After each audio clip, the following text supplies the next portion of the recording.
பஸ்கா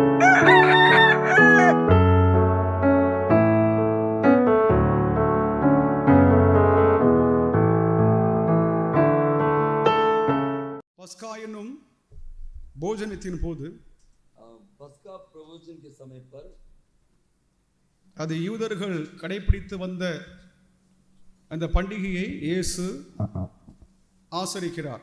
और यहूदियों लोग ने जो त्योहार मनाते थे उसे प्रभु यीशु मसीह भी मना रहे हैं. பஸ்கா பண்டிகை என்பது யூத ஜனங்கள் எகிப்திலிருந்து விடுதலையானதை முன்னிட்டு அதை நினைவு கூர்ந்து தேவனால் கட்டளையிடப்பட்ட ஒரு பண்டிகை ஆகும். पस्का के जो नियम जो है इजिप्ट जो मिस्र देश से जो प्रभु के लोगों को लाने के समय पर जो दिया हुआ एक नियम है. அதனுடைய நிறைவேறுதலாக இயேசு எங்கேதாவது இந்த பண்டிகை அவர் ஆசரிக்கிறார்.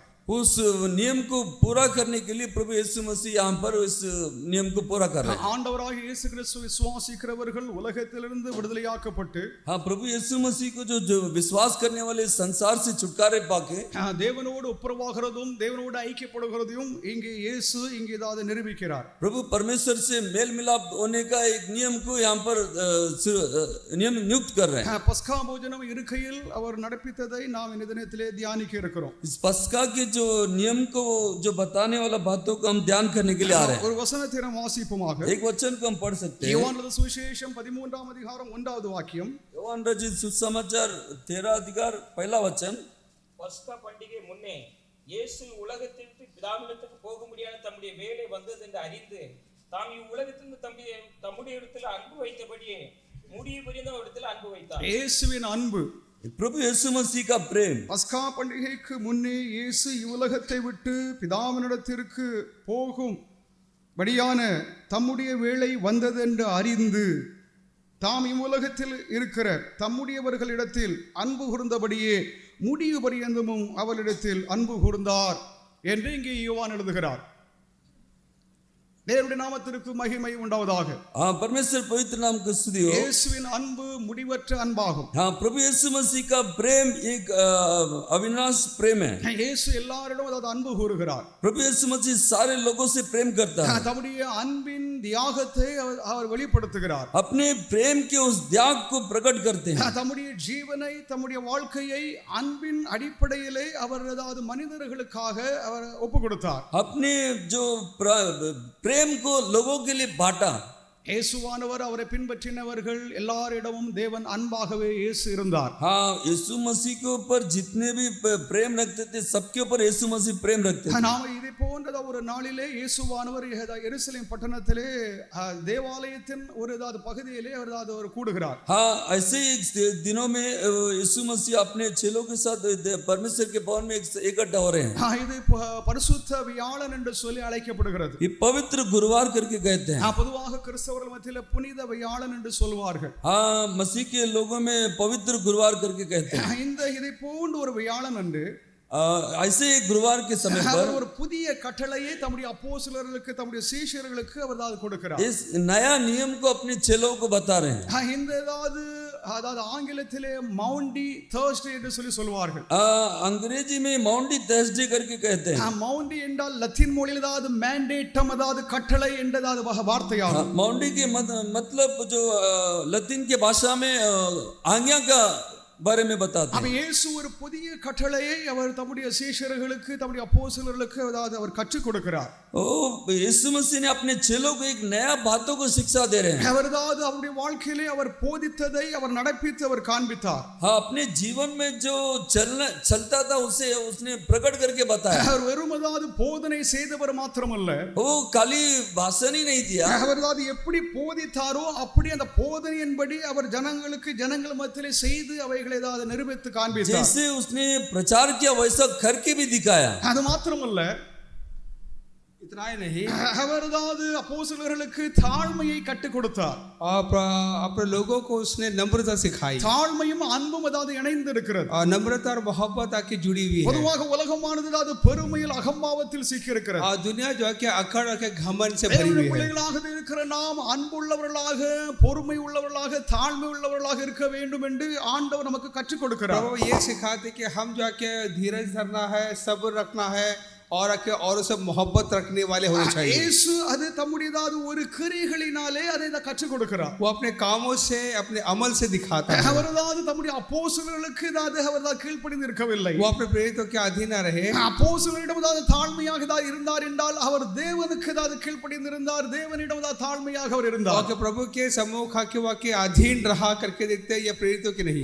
அதை சீஷர்கள் பின்பற்றும்படியாக கைக்கொள்ளும்படியாக वो आके प्रेरित आके उसको अमल में लाने के लिए, அதை கடைபிடிக்கும்படியாக இயேசு கற்றுக் கொடுக்கிறார். उस पर चलने के लिए प्रभु ने सिखाता है। தேவனுடைய நாமத்திற்கு மகிமை. प्रभु की नाम की महिमा हो। இயேசு தாழ்மை உள்ளவராக இருந்தார். प्रभु के नम्र था, அவருடைய தாழ்மையை நாம் கற்றுக்கொள்ள வேண்டும். उसके नम्रता को हम सीखना है। அவர் தன்னுடையதாவது முதல் வருகையிலே அவர் தாழ்மை உள்ளவராக அவர் ஊழியம் செய்தார். उसके पहली आमद में आके जो आके वो नम्र आके अपने आप को उसने दिखाया। அவருடைய தாழ்மையை நாம் கற்றுக்கொள்ள வேண்டும் என்று சொல்லி நம்மிடம் அவர் சொல்லுகிறார். वो हमसे ये हमको ये सिखाता है कि हम भी नम्र रहे। தேவனுடைய ராஜ்யத்திற்குள் நாம் பிரவேசிக்க வேண்டும் என்றால், प्रभु के राज्य में अगर दाखिल होना है तो ஒரு குழந்தையை போல் நாம் இருக்க வேண்டும் என்று சொல்லி நமக்கு அவர் கற்றுத் एक தருகிறார். बच्चे की तरह हम होना चाहिए कि प्रभु सिखाता ஒரு है। குழந்தை தான் விசுவாசிக்கிறது என்றால் அது கலங்கமற்ற பாவமற்ற தூய்மையான ஒரு விசுவாசத்தை ஒரு குழந்தையிடம் நாம் காணலாம். जो बच्चों के हम के बारे में देखते थे, मासूमियत को हम देखते हैं। அது ஒரு குழந்தை தான் ஒரு சந்தேகத்துக்குரியதாவது ஒரு கேள்வி எழுப்புகிறது என்றால் அது தீங்கான கேள்வியாக இருக்காது.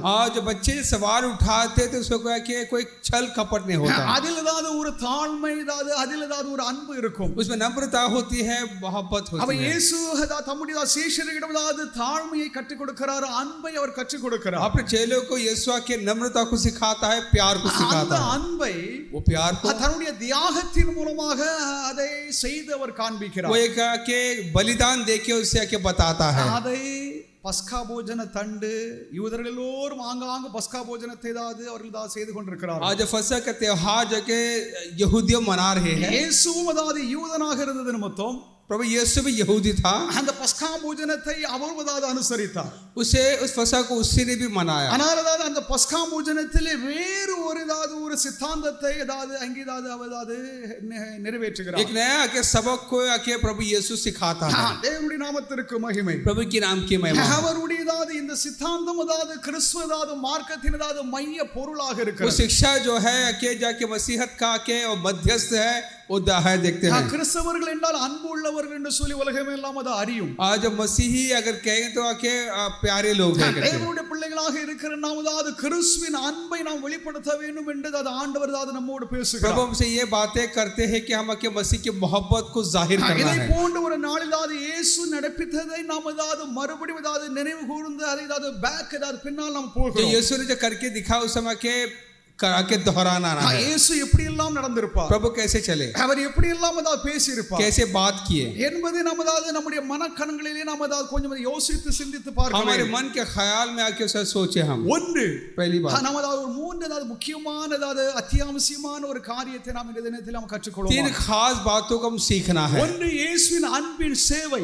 पहला मोहब्बत, जो प्यार से भरा हुआ उसका सेवा।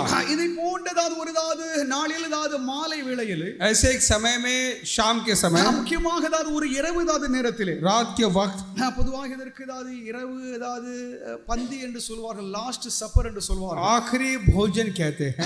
இயேசுவுக்கு இது இறுதி போஜனமாக, ये आखिरी भोजन है। இதற்கு பின்பாக அவர் ஒரு ஆகாரத்தை அவர் உட்கொள்ளவில்லை. इसके बाद आके उसने खाना नहीं खाया। அவர் தேவனுடைய குமாரன் என்று அறிந்த பின்பு परमेश्वर का बेटा ये जानकर, அவர் தேவனுடைய குமாரன் என்று சொல்லி அவருக்கு தெரியும், परमेश्वर का बेटा करके वो जानता है, அவர் தேவன் என்று அவர் அறிவார். वो जानता है कि परमेश्वर அவர் தேவனுடைய குமாரன் என்று அவர் நினைத்து और वो कि मैं परमेश्वर का बेटा हूँ करके जानकर, தம்மை பின்பற்றியவர்களுக்கு முன்பாக தேவனுடைய குமாரனை போல் தேவனை போல் நடந்து கொள்ளவில்லை. और जो उसकी पैरवी करते उसके पीछे चलते उसे अपने आप को परमेश्वर का बेटा या परमेश्वर करके जाहिर नहीं दिखाया। யோவான் 13ஆம் அதிகாரம் 1 17 வாக்கியம் வரைக்கும் வாசித்து பார்த்தீர்கள் என்றால் நீங்கள் அறிந்து கொள்ளலாம். 13वां अध्याय के पहले से 17 तक पढ़ने का पता चल जाएगा। அவர் தேவனுடைய குமாரன் என்று அறிந்து, वो परमेश्वर का बेटा करके जानकर, தம்மை வெறுமையாக்கினார், தம்மை தாழ்த்தினார் என்று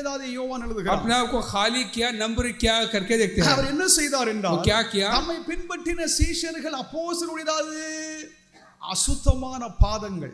जो आप चेलों के जो आके जो मेले पैर को அவர்கள் ஏதாவது யூதேயா தேசத்திலே இஸ்ரவேல் தேசத்திலே அவர்கள் யாத்திரை செய்கிறதா சமயத்திலே ஏதாவது பாதங்கள் எல்லாம் ஏதாவது ஒரு குப்பையாக ரொம்ப அழுக்காக இருக்கும். और उनका सफर के वक्त उनके पैर जो आके पूरी तरह से मैला हुआ होगा. நாம் இப்பொழுதாவது ஷூவை போட்டுக்கிடுவோம், சாக்ஸை போட்டுக்கிடுவோம், நமக்கு ஏதாவது அந்த ஏதாவது பாதங்கள் ஏதாவது அசுத்தம் ஏதாவது ஒன்றும் தெரிகிறது. हम मोजे पहनते हैं, जूते पहनते हैं तो इतना मैला नहीं दिखता. ஆனால் அப்போஸ்தலர் ஏதாவது இயேசுவும் ஏதாவது அவர் ஏதாவது யாத்திரை செய்கிறதாவது பணி ஏதாவது செய்கிறதாவது நேரங்களிலே அவருடைய ஏதாவது கால்கள் எல்லாம் ஏதாவது தூசி படிந்ததாக இருக்கும். लेकिन उस जमाने में जाके यात्रा क्या करते थे, उनके पैर के मैले होते थे. ஆண்டவர் ஏதாவது அந்த 12 சீஷருடைய பாதங்களையும் இயேசு கழுவுகிறார். और जो 12 चेलों के जाके पैरों को प्रभु यीशु धोते हैं. இது ஒரு அடிமையின் ஏதாவது ஒரு வேலையாகும். ये गुलाम का काम है. ராஜாக்களுக்கு, राजाओं का, தலைவர்களுக்கு, जो नेताओं का, பெருமதாத மனிதர்களுக்கு ஏதாவது உயர்ந்த மனிதர்களுக்கு ஏதாவது சேவை செய்வதாவது ஒரு பணியாகும். बड़े बड़े ऊंचे लोग या के दिग्गज लोगों के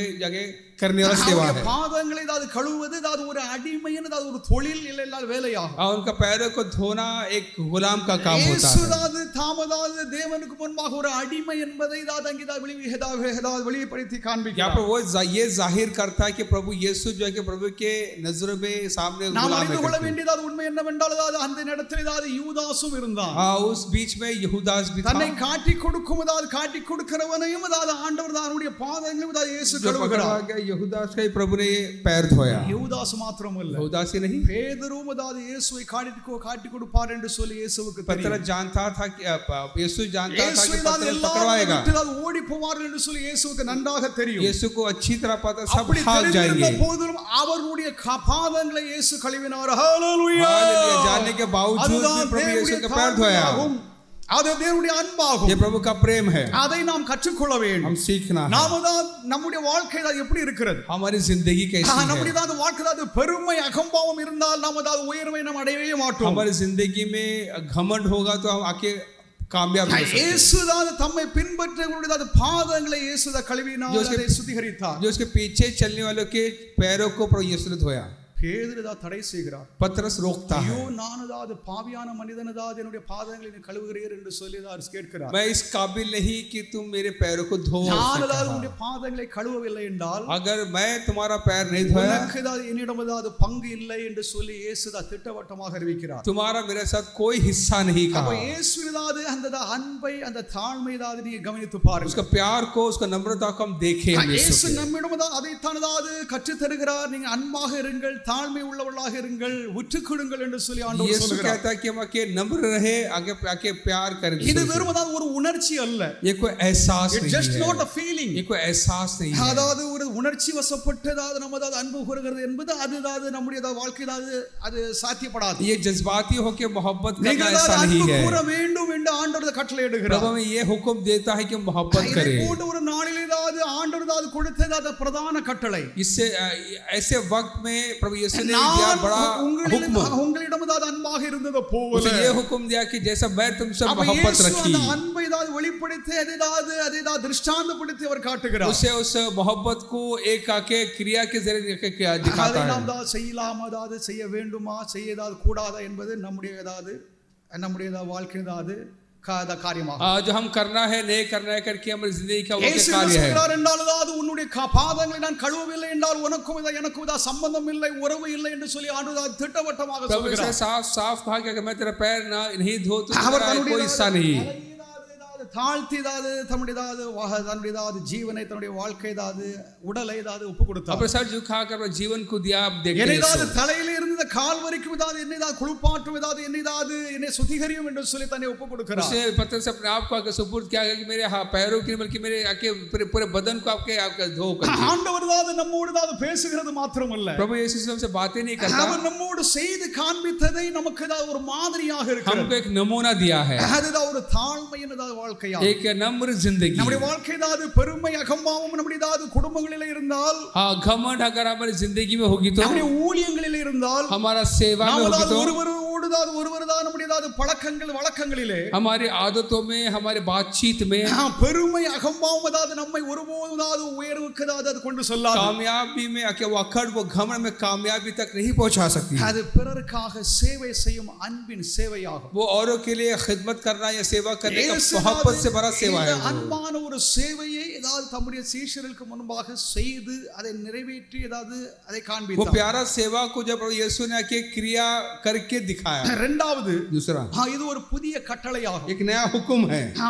அதாவது மவுண்டி தர்ஸ்டே என்று ஆங்கிலத்தில் சொல்லப்படுகிற அந்த ஏதாவது சொற்றொடருக்கு वो जो इंग्लिश में मॉन्डी थर्सडे जो कहते हैं, லத்தீனதாவது மொழிதாவது மேண்டேட்டம் என்ற அதனுடைய வார்த்தையாகும். लैटिन में आके मैंडेटम करके है। அந்த ஏதாவது கட்டளை என்னவென்றால் वो हुक्म क्या है? நான் உங்களில் ஏதாவது அன்பாக இருந்தது போல நீங்களும் ஏதாவது பிறரிடத்தில் அன்பாக இருக்க வேண்டும். तुम आके औरों से मोहब्बत रखो जैसे मैंने तुमसे அப்ப मोहब्बत रखी। இயேசு அந்த அன்பை ஏதாவது அவரது தரத்தை ஏதாவது அவர் ஏதாவது நமக்கு கற்றுத் தருகிறார். वो मोहब्बत का के दर्जा को आके हमें दिखाता है। பழைய பாட்டில் ஏதாவது இப்படிப்பட்ட வாக்கியங்களை நாம் ஏதாவது ஒருபோதும் ஏதாவது வாசிக்க ऐसे முடியாது. पुराने नियम हम नहीं देखते हैं।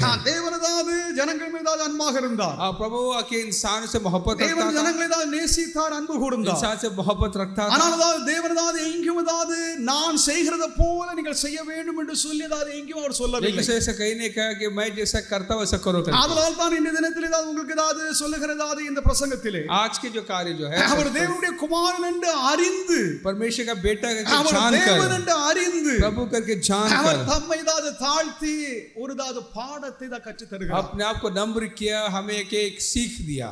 யோவான் 13ஆம் அதிகாரம் 34வது வாக்கியம். 13:34 ஒருவர் அன்பாயிருங்கள். நீங்கள் ஒருவரில் ஒருவர் அன்பாக இருங்கள், நான் உங்களில் அன்பாயிருந்தது போல நான் உங்களில் அன்பாக இருந்தது போல இன்னும் ஒருவர் ஒரு அன்பார் என்ற புதிய கட்டளை நீங்களும் ஒருவரில் ஒருவர் அன்பா இருக்க வேண்டும் என்ற புதிய கட்டளையை நான் உங்களுக்கு கொடுக்கிறேன் என்று இயேசு சொன்னார். प्रभु यीशु ने कि मैं तुमको एक नया हुक्म देता हूं कि तुम एक दूसरे से मोहब्बत रखो जैसे मैंने तुमसे मोहब्बत रखी। அன்பு அதாவது நம்மை நாம் சிநேகிக்கிறது போல நாம் பிறரை சிநேகிக்க வேண்டும் என்றும் அதாவது ஆண்டவர் பல இடங்களில் कई பேசினார். जगह में प्रभु यीशु ने कहा कि जैसे हम अपने आप से मोहब्बत रखते हैं वैसे और से मोहब्बत रखें। அந்த அன்பு எப்படிப்பட்ட அன்பதாக இருக்க வேண்டும்? प्यार कैसा होना चाहिए? தியாகம் நிறைந்த அன்பாக இருக்க வேண்டும். बलिदान से भरा होना चाहिए, அது நிபந்தனையற்ற அன்பாகும். बिना शर्तों का होना நான் चाहिए। அன்பு கூர்ந்தால் நீனும் அன்பு கூற வேண்டும் என்று எதிர்பார்ப்போடு நாம் அன்பு கூர்ந்தோம் என்றால் அது அன்பு இல்லை. इस उम्मीद से मोहब्बत नहीं करना चाहिए कि वो हमसे मोहब्बत रखे। அது நிபந்தனை உள்ள அன்பு, वो शर्तों से भरा हुआ है, நிபந்தனை அற்ற அன்பு. बिना शर्त के। தேவனதால் நம்மிடம் அதாவது நிபந்தனை அற்றதாது அன்பில் அதாவது அன்போடு நம்மோடு அவர் பழகுகிறார். बिना शर्त के हमसे मोहब्बत रखता அது ஒரு है। தியாக அன்பாகும். यह कि एक बलिदान से भरा हुआ அது मोहब्बत है। கிறிஸ்துவுடையதாது அந்த தியாகம் மிக்கதாது நிபந்தனையற்ற அன்பு और मसीह का जो बलिदान और के जो त्याग करने वाला मोहब्बत அது நம்மை நிரப்பி இருக்கிறது. वो भी भरा है। நாம் அன்பு கூற வேண்டும். अब मोहब्बत रखना है। நாம் அதாவது அன்பினால் தான் செய்ய முடியாத பெரிய காரியங்கள் ஏதாவது எதுவும் கிடையாது. अब मोहब्बत से ऐसा कोई काम नहीं जो नहीं कर सकते। அன்பை எல்லாரும் விரும்புகிறாங்க. प्यार करना सब लोग चाहते हैं। ஆனால் அன்பு என்ற வார்த்தைக்கு ஏதாவது பல ரூபகாரத்தில் ஏதாவது பல இடங்களிலே வித்தியாசமான வார்த்தை அது वो பயன்படுத்தும். प्यार का मोहब्बत का जो अर्थ है कई स्थितियों में कई तरीके से उसका अर्थ आके निकाला जाता है। இந்த அன்பு அகாப்பே என்ற தெய்வீக அன்பு, ये जो अगापे प्रेम जो है இது அதாவது நிபந்தனை அற்ற बिना அன்பு. शर्तों का मोहब्बत है। நீ என்னிடத்தில் இப்படி நடந்து கொண்டால், तू ऐसा मुझसे நீ मेरे साथ என்னிடத்தில் चले இப்படி तो இருந்தால் तो ऐसा रहेगा நான் तो உன்னை சிநேகிக்க முடியும், சிநேகிக்கிறேன் मैं तुझसे मोहब्बत रखता என்பது हूं அது करके நிபந்தனை உள்ள அன்பாகும். वो के शर्त है उसका நிபந்தனை पर। இல்லாதல் बिना शर्त होके நாம் அதாவது பாவிகளாக இருந்தோம், हम गुनहगार थे, நாம் துன்மார்க்கர்களாக இருந்தோம், हम आके बहुत ही बुरे நாம் थे, அசுத்தர்களாக இருந்தோம், हम आके बहुत ही நாம் बुरे தேவனுடைய थे, பிரமாணங்களை ஏதாவது மீறுகிறவர்களாக நாம் हम இருந்தோம். प्रभु के हुक्मों को नाफरमान करने वाले थे। நாம் होने के बावजूद பாவிகளாக भी இருக்கும் பொழுது हम गुनहगार थे। இயேசுவானவர்தான் நம்மேல் அன்பு கூர்ந்தார் என்று பவுல் எழுதுகிறார். मसीह हमसे मोहब्बत की करके पौलुस कहते हैं। இயேசுவின் அன்பு मसीह की मोहब्बत கடைசி மூச்சு வரைக்கும் அதாவது இயேசு தம்மிடத்தில் தம்மை பின்பற்றி வந்த சீஷரிடம் அன்பாக இருந்தார் என்று யோவான் 13ஆம் அதிகாரம் 1வது வசனம் சொல்லுகிறது. जो इस प्रकार के जो चेले जो उसके पीछे चलते थे आखिरी सांस तक उसने उनसे मोहब्बत रखी। இறுதி மூச்சு வரைக்கும் आखिरी सांस तक அந்த அன்பில் எந்த ஒரு ஒரு வேறுபாடோ ஏதாவது எந்த ஒரு அதிலிருந்து ஏதாவது தப்பித்து ஏதாவது போகிறது எந்த ஒரு காரியமும் அவர் उसमें कोई मोहब्बत तब्दील नहीं है। இல்லைஎன்றால் என்னை பின்பற்றுகிறவர்கள் எப்படி இருக்கிறார்கள், में से जो मेरे पीछे चलने वाले ऐसे हैं என்னை அவிசுவாசிக்கிறார்கள், जो मुझे शक करते हैं, என்னை விரோதிக்கிறார்கள், मुझसे नफरत करते हैं। நான் இவரிடம் அன்பாக இருக்க மாட்டேன் என்று சொல்லி இயேசு ஒரு க்ஷணமும் அப்படி செய்ததே இல்லை. मैं इनसे प्यार नहीं करता करके ऐसा कहीं भी இயேசு नहीं कहा। கடைசி மூச்சு வரைக்கும் अपनी आखिरी सांस तक அவர் புதிய கட்டளை அவர் நிறைவேற்றி முடித்தார். ஹalleluya. इन हुक्मों को उसने पूरा किया देखते हैं. மூன்றாவது तीसरी बात, இந்த அதாவது நற்கருணை அதாவது உடன்படிக்கை. ये जो नए कार्य के जो हुक्म जो है, இந்த உடன்படிக்கை நாம் அதாவது இயேசுவின் காலம் தொடங்கி காலம் வரைக்கும் அதை நாம் கடைபிடித்து ये வருகிறோம். जो भले काम का जो अहद जो है, वाचा जो है, अब तक उसे लागू करते हैं, अमल में लाते हैं. இந்த கட்டளை ஏதாவது வெவ்வேறு சபையார் வெவ்வேறு விதத்திலே அதை ஏதாவது கை கொடுக்கிறார்கள், அதை ஏதாவது நடப்பிக்கிறார்கள். इस हुक्म का के तर अलग अलग कलीसिया अलग अलग तरीके से इसे लागू करते हैं. இதில் ஏதாவது குறைபாடு ஏதாவது பல ஏதாவது காரியங்கள் உண்டு. आज कई कमियां हैं அதை நாம் ஏதாவது சர்ச்சிக்க வேண்டியதாவது நம்ம அவசியம் இல்லை. और उसके बारे में चर्चा करनी ஆனால் बात है. இயேசு தான் நடப்பித்த ஏதாவது இந்த செயல்களை நாம் நினைவு கூறுகிறோம். आज प्रभु के जिस कारनाम को हम याद करें, பஸ்கா போஜன தண்டு ஏதாவது அப்பத்தை எடுத்து அதை ஸ்தோத்திரம் பண்ணினார் என்று ஏதாவது வேதம் சொல்லுகிறது. फसा के फस में बैठा यीशु के रोटी को लिया धन्यवाद कहा कहते हैं. எல்லோரும் ஏதாவது பஸ்கா போஜனத்தை பழைய ஏற்பாட்டில் யூத ஜனங்கள் நடப்பித்த அந்த பண்டிகையை ஆசரித்துக் கொண்டிருக்கிறார்கள். आज पुराने नियम के जो फसा को जो यहूदी जो मनाते थे वो मना रहे थे. அந்த ஏதாவது பண்டிகையின் போது ஏதாவது புதியதா பஸ்கா, एक नया फसा, கிறிஸ்து என்னும் பஸ்கா, मसीह करके फसा, அடிக்கப்படும் போகும் ஏதாவது இருக்கிறதாவது அந்த தேவாட்டு கூட்டி அந்த பஸ்கா ஏதாவது முன்னியதாவது அவர் அடிக்கப்படுவதற்கு முந்தைய தினத்திலே அதை அவர் நிறைவேற்றுகிறார். मारा गया जो परमेश्वर का मेमना जाके जो मारे जाने से पहले आके जो मनाने जा रहा था फसा, प्रभु का फसा, அப்பத்தையும் ரசத்தையும் எடுத்து ஸ்தோத்திரம் பண்ணி रोटी को रखे उस रस को लेकर धन्यवाद किया அதாவது சீஷரிடம் ஏதாவது அவர் கொடுக்கிறார். और चेले को दिए. தேவனுடைய நாமத்திற்கு प्रभु के नाम की महिमा हो. இந்த ஏதாவது பஸ்கா போஜனம் ஏதாவது இந்த கிறிஸ்துவாகிய இந்த பஸ்கா ये फसा जो है मसीह का फसा நம்முடைய ஆத்துமாவை பலப்படுத்துகிறது. हमारा आके जान को आके ताकत देती है, ஆன்மாவை ஏதாவது உயிர்ப்பிக்கிறது. हमारा रूह को आके ताकत देती है. நமக்கு ஏதாவது மனம் திரும்புதலும் நம்முடைய ஆத்துமாவை நம்முடைய ஏதாவது சரீரத்தை நம்முடைய உடலை நம்முடைய வாழ்க்கை ஏதாவது मन சுத்திகரிக்கிறது. फिराव कर के हमारे जान को हमारे आत्मा को शुद्धिकरण करता இயேசு है. என்ன சொல்கிறார் என்றால், यीशु क्या कहते हैं? என்னுடைய ஏதாவது மாம்சத்தை ஏதாவது என்னுடைய ரத்தத்தை ஏதாவது இல்ல புசியாமல் ஏதாவது அதை பானம் பண்ணாமல் இருந்தால் உங்களுக்கு ஜீவன் இல்லை என்று சொல்லி ஆண்டவர் जो சொல்கிறார். मेरे बदन को नहीं खाता, जो मेरे प्यारों को नहीं पीता, उसका क्या हमेशा की जिंदगी नहीं है. தேவனுடைய நாமத்திற்கு प्रभु ஸ்தோத்திரம். के नाम की महिमा हो. இங்கே நீங்கள் ஏதாவது மனுஷகுமாரனுடைய மாம்சத்தையும் परमेश्वर बेटा का जो बदन அதை புசியாமல் उसे नहीं खाएंगे तो, அவருடைய ரத்தத்தை பானம் பண்ணாலும் ஏதாவது இருந்தால் उसका खून को अगर नहीं पिए तो உங்களுக்குள்ளே ஜீவன் இல்லை तुम में वो जिंदगी नहीं என்று है. மெய்யாகவே மெய்யாகவே நான் சொல்லுகிறேன் என்று சொல்லி இயேசு इसे मैं சொல்கிறார். सच सच कहता हूँ. அப்ப प्रभु ने कहा. இயேசுவின் அந்த ஏதாவது நியமத்தை இயேசுவின் அந்த அனுஷ்டானத்தை நாம் ஆசரிக்க இந்த தினத்திலே கூடி प्रभु வந்திருக்கிறோம். यीशु के उस कानून को, उस हुक्मों को आके पूरा करने के लिए हम आए हैं. கால்களை நாம் கழுவி நாம் சுத்தமாக இருக்கிறோம் என்பதற்கு ஒரு அடையாளமாக நம்முடைய கால்களை நமது கழுவி हम शुद्ध करके इसको बताने के लिए कि हम पैरों को धोते हैं. அதாவது ஆதி சபையார் இதை ஏதாவது கடைபிடித்தார்கள். आदि कलीसिया से आके किया करते थे. இந்த ஆதி சபையினுடைய ஏதாவது சரித்திரத்தை நாம் ஏதாவது ரொம்ப டீப்பாக படிச்சிருக்கிறோம். आदि कलीसिया के इस कार्य को मैंने बहुत पढ़ा, बहुत गहराई से. சபையில் ஏதாவது கிறிஸ்தவர்கள் நடப்பித்த ஏதாவது அந்த நியமத்தை ஏதாவது நாம் செய்கிறோமா இல்லையா என்றதை கொஞ்சம் யோசித்து आदि कलीसिया के जो के नियमों को हम करते हैं नहीं करते करके क्या இப்பொழுது सोचता हूं. உள்ளதாவது எந்த சபையில் உள்ளதாவது எந்த நியமத்தையும் ஏதாவது கடைபிடிக்கவில்லை. अभी कोई भी नियम को ऐसा हम पालन नहीं நாம் करते हैं. கடைபிடிப்பது ஆதி சபையார் என்ன செய்தார்கள் हाँ, जो आदि कलीसिया कैसे किया करते थे அதை நாம் கடைபிடிக்கிறோமா இல்லையா, उसे लागू करते हैं कि இது அவங்களுடைய ஏதாவது அடிப்படை ஏதாவது நியமமாக இருந்தது. या कि बुनियादी या कि उनका चाहे नियम थी. அவர்கள் வெளிப்படையாக பாவரிக்கை செய்தார்கள். जाहिरी तौर से इकरार करते थे गुनाहों का. நல்ல கவனிங்க. आज समझ लीजिए, they ஏதாவது openly confessed their sins அதாவது in the church. वो जाहिरी तौर से आके के सबके सामने अपने गुनाह के इकरार किया करते थे. கொடுமையான பாவங்கள் ஏதாவது அவர்கள் ஏதாவது வெளிப்படையாக அவர்கள் अपने அறிக்கையிட்டார்கள். गुनाहों को आके सरेआम आके इकरार किया करते थे. நாட்களிலே उसके बाद அது ரொம்ப ஏதாவது அதிருப்தியாக ரொம்ப பலருக்கு ஏதாவது பெரிய தீங்காக இருக்கிறது என்று சொல்லி அறிந்ததினால் ये इसके सैलों को ठोकर दिलाते जानकर அந்த அறிக்கை ஏதாவது ஆயர்கள் ஏதாவது குருமார்களிடம் ஏதாவது அறிக்கை செய்வதற்கு இந்த வழக்கம் ஏதாவது உண்டாயிற்று. इस प्रकार के अकेले एकांत में जाके इसे करना है करके ऐसा दस्तूर आया. ஒரு ஏதாவது மனிதன் இயேசு விசுவாசித்து ஏதாவது இயேசுவை பின்பற்ற ஏதாவது அவனது விரும்பும் பொழுது एक व्यक्ति जब यीशु के पीछे चलना चाहता है, பாவரிக்கை செய்யாமல் யாரும் ஞானஸ்நானத்தை பெற மாட்டாங்க. बिना के गुनाह के इकरार किए वो बपतिस्मा नहीं அதை ले सकता. நாம் அதாவது புதிய எருசலேம் சபை ஒன்று தான் அதை हम கடைபிடிக்கிறோம். रेशम कलीसिया इस वाक्य से लागू வேற करते எந்த हैं சபை அதை और கடைபிடிக்கவில்லை. कोई नहीं करता. ஆதலால் ஆதி சபையார் என்ன செய்தார்களோ அதை நாம் தான் செய்கிறோம் என்றதாவது ஒரு விசுவாசம் நமக்கு इस உண்டாயிருக்கு. आदि कलीसिया में जो किया करते थे वो हम करते हैं. இதுதாவது நற்கரையினதாவது ஒரு உடன்படிக்கையாகும். एक नए काम का कि वो एक वाचा है, अहद है. கிறிஸ்துவானவர் நம்மோடு செய்தத உடன்படிக்கை. मसीह ने हमारे साथ जो कि वाचा अहद बांधा है, உடன்படிக்கை என்னவென்றால் वो क्या है? நாம் கிறிஸ்துவுக்குள்ளாக புதியதாவது மனிதர்களாக, हम मसीह में एक नया इंसान है, புதிய சிருஷ்டிகளாக, नया सृष्टि है, புதிய படைப்பாக, नया पैदाइश है, ஆண்டவருடைய ஆவியை பெற்றிருக்கிறவர்களாக, प्रभु का रूह को पाए हैं, ஆண்டவரை பின்பற்றுகிறவர்களாக, प्रभु के पैरवी ஒரு करने वाले புதிய हैं। சமுதாயத்தை இயேசு இந்த புதிய உடன்படிக்கையின் மூலமாக அதை ये ஏற்படுத்தினார். नया हद के जरिए के नया समाज को हमने क्या कायम किया है। நம்முடைய வாழ்க்கை ஏதாவது குழப்பமாக இருக்கிறது, हमारी जिंदगी में क्या நம்முடைய उलझन வாழ்க்கை है, ஏதாவது பல சந்தேகங்கள் कई இருக்கிறது, शक है, பல அவிசுவாசங்கள் இருக்கிறது, कई शक है, அவைகளுக்கு ஏதாவது மேலாக, उससे बढ़कर, அவைகளை தாண்டி उससे भी पार உயர்வாக தேவனுடைய ஏதாவது சித்தம் சித்தாந்தம் ஏதாவது நம்மில் ஏதாவது प्रभु நிறைவேறுகிறது का जो என்ற मर्जी நம்பிக்கை.